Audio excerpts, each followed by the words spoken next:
Bom dia, boa tarde, boa noite, saudações para você, meu amigo, você, meu futuro colega aí de advocacia pública, né? Você que vai ser procurador do município, você que vai ser procurador do município de São Paulo. Primeiramente, deixa eu me apresentar. Caso você não me conheça, eu sou o professor Newton Carlos Coutinho, eu sou procurador do Estado de São Paulo, sou doutor em Direito Político e Econômico pelo Mackenzie, sou mestre em Direito Ambiental aí pelo Sesumar no Paraná e tenho outras pós-graduações que não nos interessam agora. A gente vai começar nesse bloco e nos próximos blocos a tratar dos interesses difusos e coletivos, levando em conta a abrangência do seu concurso. O seu concurso tem aquela base, eu digo que a base dos direitos, dos interesses difusos e coletivos, né? A ideia do microsistema, lei de ação civil pública, código de defesa do consumidor, só que o leque de temas, de assuntos que estão abordados aí nos interesses difusos e coletivos, pega direito dos idosos, Estatuto da Criança e do Adolescente, proteção do patrimônio urbanístico, né? Direito ambiental, direito urbanístico e outros temas ali correlatos. Então eu já vou adiantar para você, tá?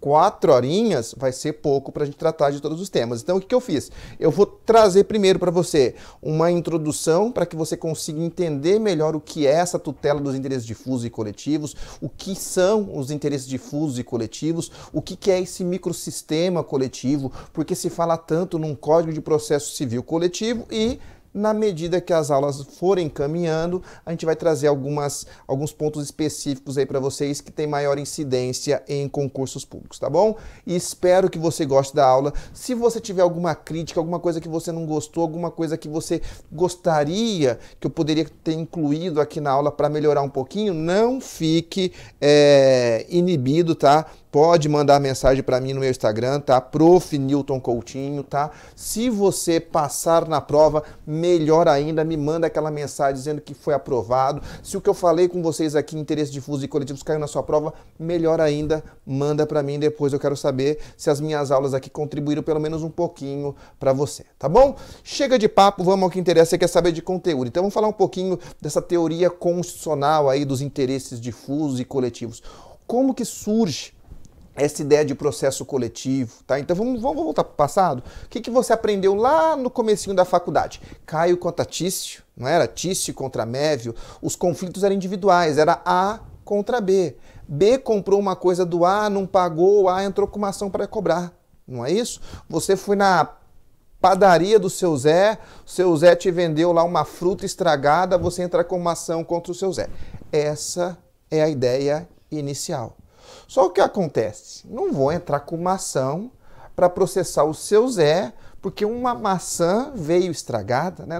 Não vale a pena movimentar toda a máquina judiciária para isso. E aí o que o seu Zé começou a fazer? Ele começou a dar uns golpinhos, né? O seu Zé começava a vender 1 quilo, só que o quilo do seu Zé tinha 950 gramas. Então ele estava dando um prejuízo de 50 gramas. Em cada cliente que fosse lá comprar 1 quilo de qualquer coisa, 1 quilo tinha 950 gramas.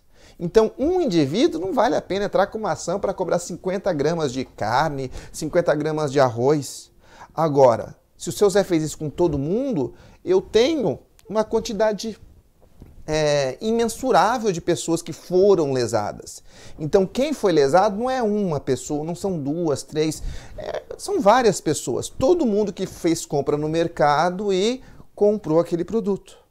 E aí o que a gente começou a pensar? Não, precisamos dar um jeito de que esses bens lesados, eles sejam tutelados. Então quando eu começo a pensar em um bem que pertence a toda a coletividade, proteção do meio ambiente, não é isso? Proteção do direito à educação das crianças, os direitos fundamentais dos idosos, né? Esses grupos, tá? Pode ser um grupo racial, pode ser um grupo étnico, pode ser as mulheres, né? As mulheres estão constrangidas com uma propaganda machista que apareceu na televisão, então eu tenho grupos que são lesados. E como é que eu faço para proteger esses direitos? Então começou a se pensar em novos instrumentos aí de proteção. Então aspectos processuais relacionados à proteção desses direitos. Por quê? Porque nós tivemos uma evolução dos direitos, nós temos novos tipos de conflitos interpessoais, o próprio Código de Defesa do Consumidor, né, que é uma peça-chave no nosso microsistema, ele surge por quê? Porque a relação de consumo mudou. Antes você ia lá na banca do seu Zé, você pegava a maçã, o mamão, você dava aquela palpada, via se estava bom, se estava verde, se estava maduro e comprava e levava para sua casa. Podia estar estragado? Podia. Mas veja, as chances eram muito menores, porque você tinha visto o produto, tinha manuseado ele. Hoje, como é que você faz? Você liga no iFood, entrega. Você entra no site do supermercado, eles fazem a compra para você e entregam na sua casa. Então você não sabe o produto que foi pego, o produto que foi adquirido, como que foi feita a seleção desses produtos. E aí fica muito mais difícil para você, autor, provar que aquele produto veio com defeito. Que não foi você que estragou o produto na sua casa, você que deixou ele fora da geladeira e estragou, tá? Então o Código de Defesa do Consumidor já surge nessa nova linha, tá? Desses novos direitos, dessas novas relações jurídicas. Então por isso que eu tenho inversão do ônus da prova no direito do consumidor, tá? Eu vou ter inversão do ônus da prova também nas ações de direito ambiental, entre outros temas. Então esses conflitos entre pessoas, ele começa a mudar as suas características. Então, esse é um ponto importante para o desenvolvimento dessa nova disciplina, tá? E eu tenho um outro problema. Eu tenho novos direitos que começam a surgir, tá? Direitos que eu tinha, mas eu não imaginava que aquilo era um direito meu, agora eles começam a se materializar. Por exemplo, direito dos idosos. A gente sabe desde que nasceu que a gente tem que tratar os idosos com respeito, não é isso? Que os idosos têm uma condição de saúde mais peculiar, por isso que a gente tem assento preferencial para idoso no banco, né? Por isso que os idosos têm uma série de direitos a mais do que as outras pessoas. Tá? Então, você entra num ônibus, tem um assento preferencial para idoso. Ué, eu não tenho o direito de estar sentadinho no banco? Tenho. Mas entre mim e entre o idoso, vamos dar preferência para o idoso. Vamos dar preferência para a gestante, não é isso? Vamos dar preferência para aquela pessoa que possui algum tipo de deficiência. Então, esses direitos começam a se materializar, as pessoas começam a visualizar esses direitos de forma mais efetiva. E aí surge Estatuto da Criança e do Adolescente, Estatuto do Idoso, né? Estatuto da Pessoa com Deficiência, entre outros temas. Então aqui eu começo a ter a ideia de um interesse transindividual. Por quê? Porque ele transcende a figura do indivíduo. Não é mais A contra B. É um monte de gente contra o B.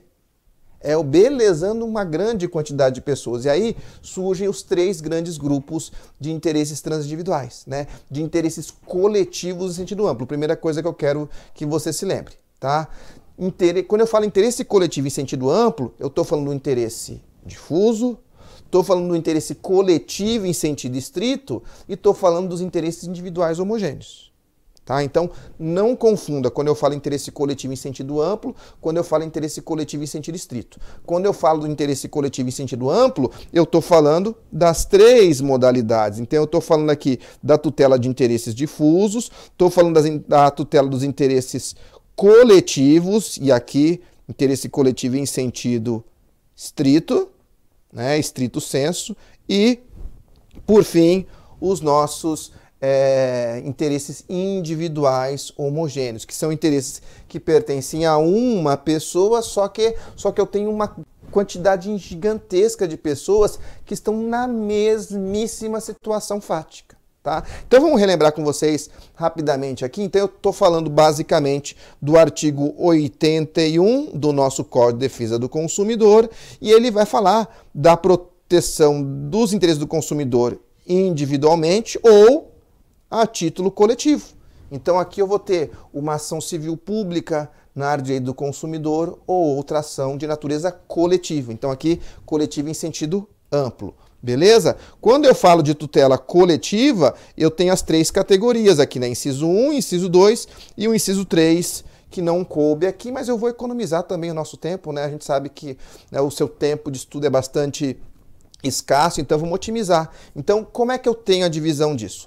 Interesse difuso. Quais são as características principais dos interesses difusos? Vamos colocar aqui para vocês? Então, vamos relembrar. Quando eu falo de interesses difusos, com relação aos titulares, os titulares são indeterminados e indetermináveis, ou seja, eu não consigo quantificar as pessoas.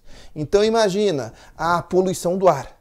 O ar está poluído. Quantas pessoas respiraram aquele ar poluído? Eu não consigo aferir, eu não consigo dizer se foram 200, 300, 500, 1.000, 2.000 pessoas. Então, esse interesse é um interesse difuso, por quê? Porque os titulares são indeterminados e indetermináveis, tá?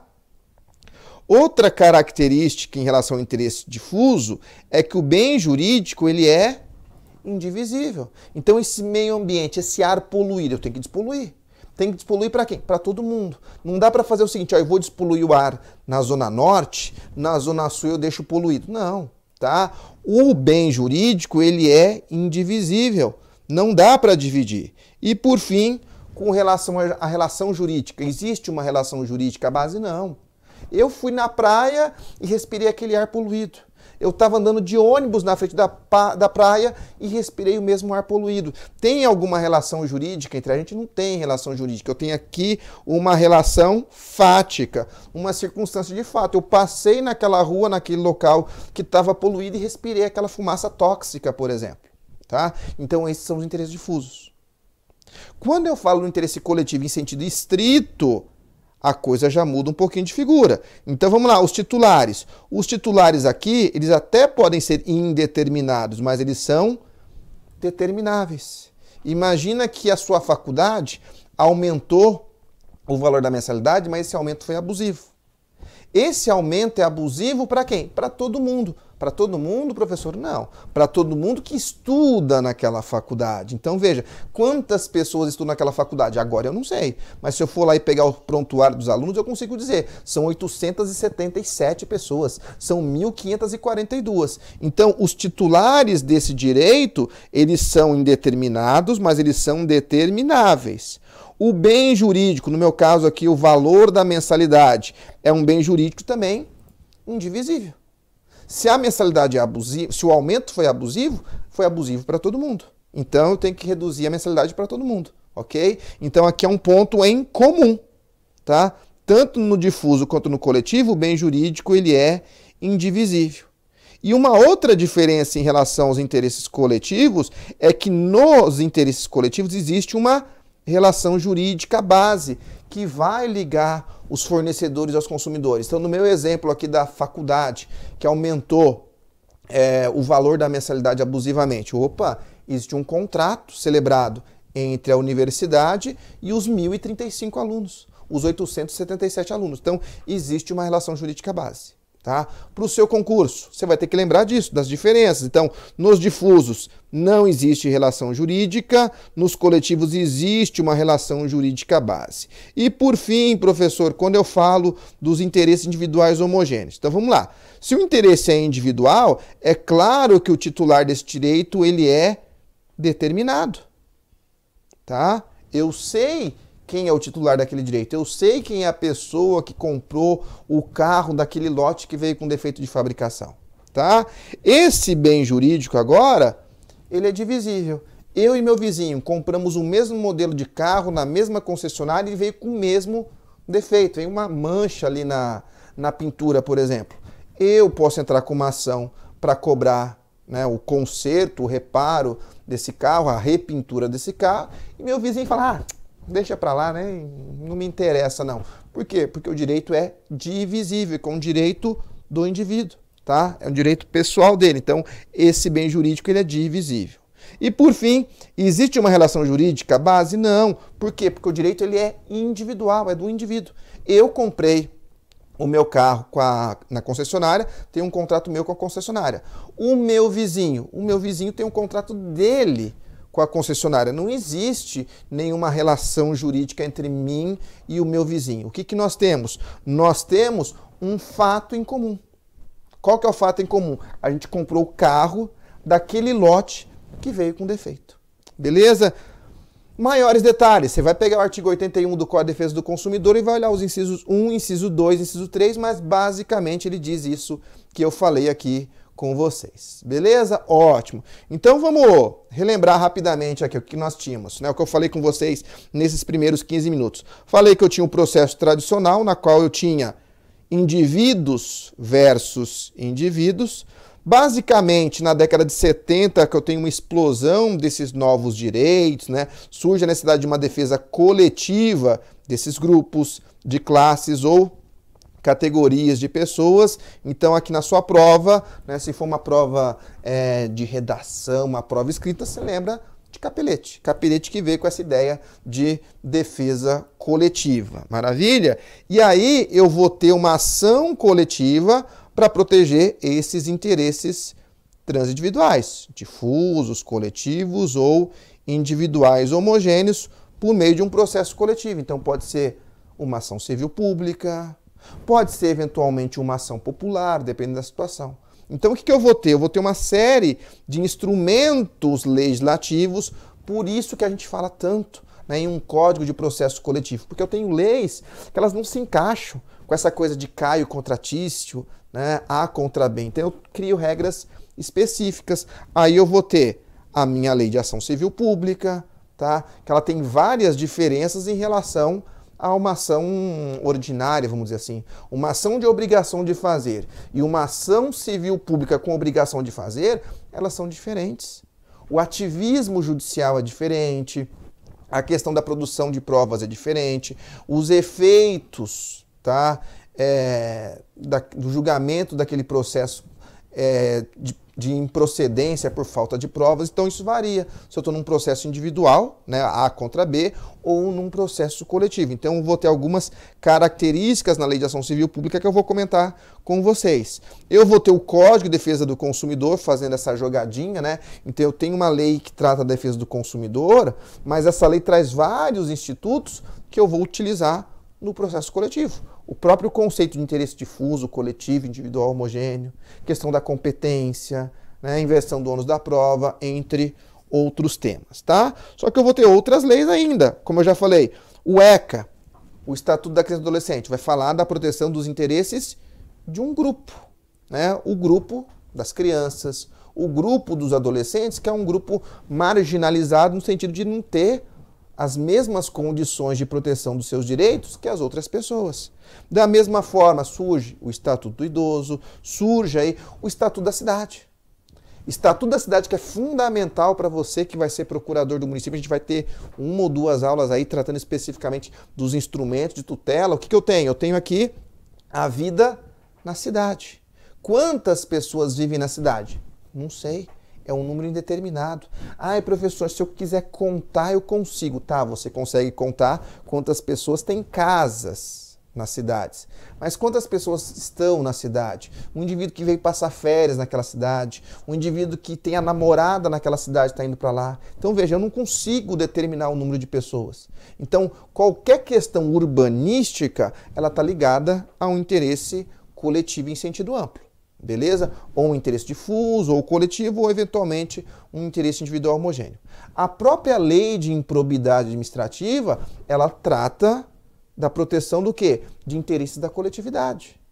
Tá? Um ato de improbidade que trouxe prejuízo ao erário. Opa! Prejuízo ao erário é prejuízo ao patrimônio de todo mundo. Então eu vou ter regras específicas aqui para essa proteção. E aí surge o nosso microsistema. Então, essas várias leis vão trazendo regras, vão repetindo regras. Então, várias das coisas que a gente vê no Código de Defesa do Consumidor estão copiadas e coladas no Estatuto do Idoso.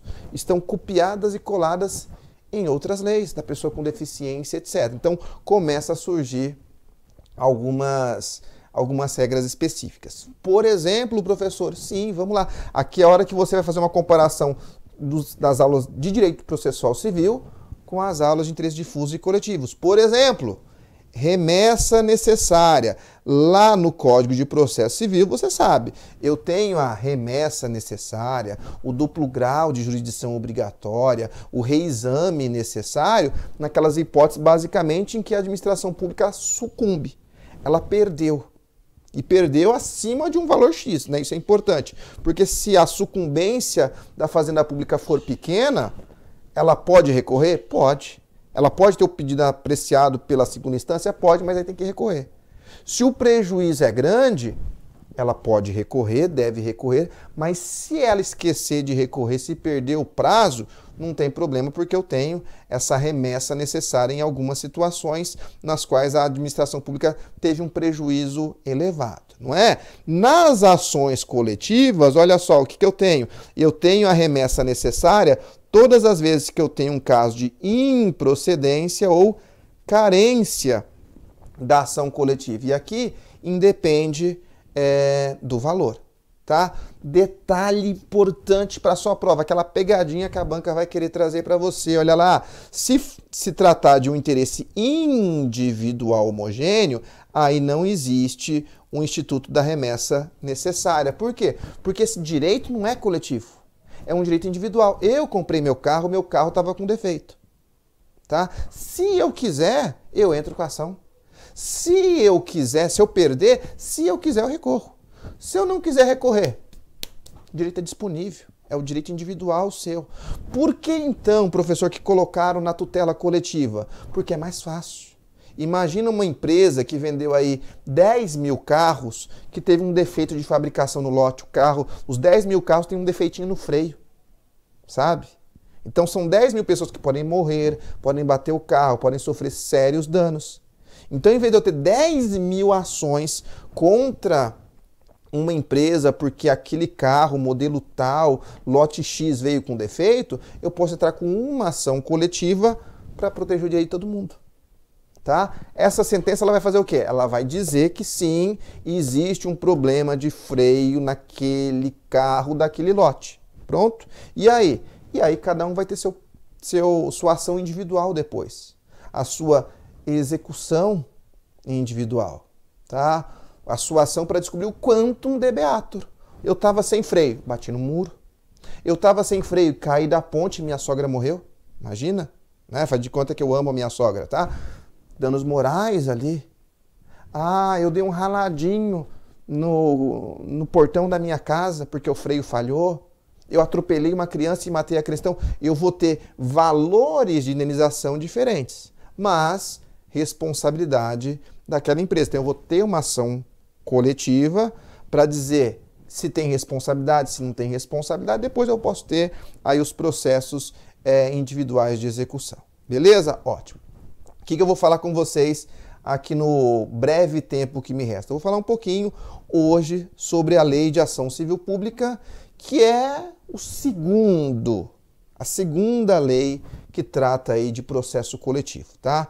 Professor, qual que é a primeira? Então, se cair pegadinha para você na sua prova, você vai se lembrar que a primeira lei que tratou da tutela coletiva é a Política Nacional do Meio Ambiente, nossa Lei 6938 de 81, que lá no artigo 14 ela fala de responsabilidade administrativa, depois ela fala de responsabilidade civil, diz que a responsabilidade civil na área ambiental ela é objetiva, ou seja, independe da existência de culpa, e a Lei 6938 traz para o Ministério Público, dá para o Ministério Público a competência para ajuizamento de ações penais, que já é de titularidade dele, né? O jus puniendi é do Ministério Público, só que ele também pode entrar com as ações de ressarcimento por danos causados ao meio ambiente e a terceiros que foram afetados por essa atividade. Então eu já tenho uma ação coletiva, eu já tenho uma primeira ação na qual alguém vai em nome próprio, tá? É o Ministério Público que vai em nome próprio defender o interesse de outras pessoas. Então, começa aqui o embrião da nossa tutela coletiva. Essa tutela coletiva fica mais definida com a nossa Lei 7347 de 85. E aí, olha que legal, regem-se pelas disposições desta lei, vírgula, sem prejuízo da ação popular, as ações de responsabilidade por danos morais ou patrimoniais causados a determinadas pessoas. Tá bom. Por que eu tenho ação popular aqui? Porque a ação popular também é uma ação destinada a proteger um interesse coletivo. um interesse transindividual. Eu, cidadão, ajuizo uma ação popular. Por quê? Porque o poder público está sofrendo um dano, está sofrendo um prejuízo, ou está querendo praticar um ato administrativo que vai causar prejuízo para a coletividade. Então, pensando na coletividade, nesse interesse, né, de um grupo de pessoas ou de um número indeterminado ou indeterminável de pessoas, eu ajuizo a ação popular, eu, cidadão. Mas de ação popular eu falo numa outra aula. Aqui, nesse momento, eu só quero que você se lembre que a lei expressamente diz que eu tenho a ação civil pública para proteger direitos transindividuais, mas eu também tenho a ação popular para proteger direitos transindividuais, tá bom? Difusos, coletivos, individuais, homogêneos. Que tipos de interesses que eu tenho aí que são coletivos? Vamos olhar? Rapidinho, meio ambiente, ó. Meio ambiente é o primeirão, ó. Inciso 1, tá? Por quê? Porque todo mundo tem direito a um meio ambiente ecologicamente equilibrado. Então, o meio ambiente é um bem que pertence à coletividade, então é um bem de natureza difusa. Segundo, consumidor, olha o Código de Defesa do Consumidor aqui também. Terceiro, bens de valor artístico, estético, histórico, turístico ou paisagístico. Esses bens são de interesse de toda a coletividade. Então, eu quero lá uma obra de arte, né, um prédio tombado, um prédio com valor histórico, etc. Eu posso ter a tutela coletiva desse bem. E olha que legal aqui, o inciso 4, qualquer outro interesse difuso ou coletivo. Aqui é fácil de interpretar, né? Se eu estou falando de qualquer outro interesse difuso ou coletivo, eu estou falando que esse rol ele é exemplificativo.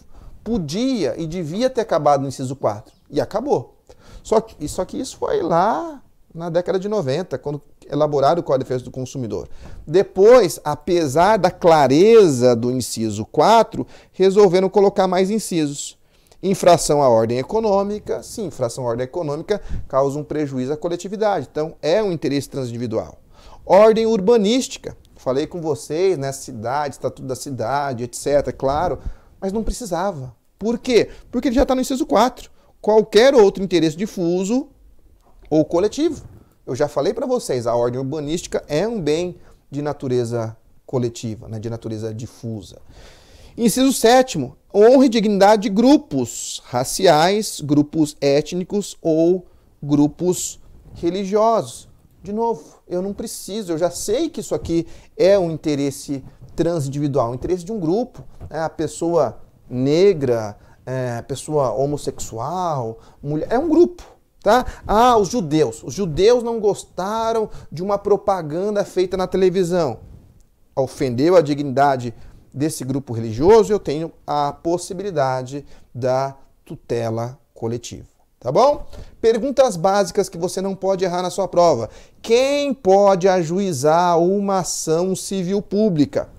Pessoa jurídica, tá? Seja direito público ou direito privado, mas é pessoa jurídica. Então anota aí, pessoa física não ajuiza ação civil pública. Da mesma forma que pessoa jurídica não ajuiza ação popular. Aqui eu tenho uma grande diferenciação. Ação civil é sempre pessoa jurídica, ação popular é sempre pessoa física que preenche determinados requisitos. Então só para a gente relembrar, Ministério Público, primeirão aqui, né?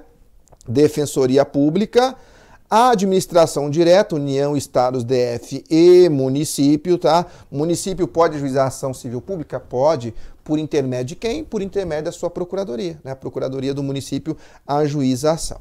A administração indireta, também, autarquia, empresa pública, fundação ou sociedade de economia mista. E, por fim, as associações privadas. Então, até aqui eu tenho, né, órgãos, né, o Ministério Público um órgão, Defensoria Pública um órgão, pessoa jurídica de direito público, administração direta, administração indireta e, por fim, pessoa jurídica de direito privado. E aqui você sabe, tem que ter aqueles dois requisitos. Tem que ter a pertinência temática, ou seja, é uma associação de proteção ao meio ambiente. Pode ajuizar ação civil pública? Pode, na área ambiental.